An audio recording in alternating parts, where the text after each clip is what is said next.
ఇవన్నీ కూడా ఉంటాయి. ఓ ఎలక, ఓ చిన్న వాహనం మీదేమో ఇంతలావు మనిషి తిరుగుతూ ఉండడం, ఇది కూడా సాధ్యమేనా?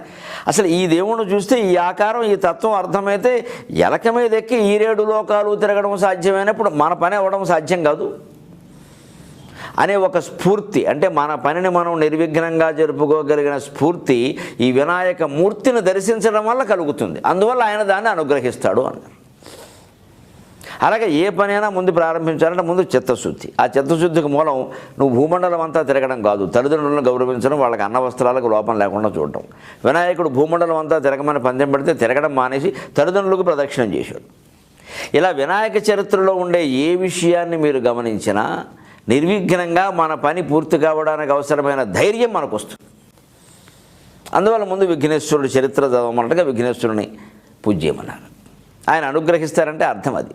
అయితే నన్ను పూజ చేయి అనుగ్రహిస్తా, లేకపోతే కొడతా అంటే దేవుడు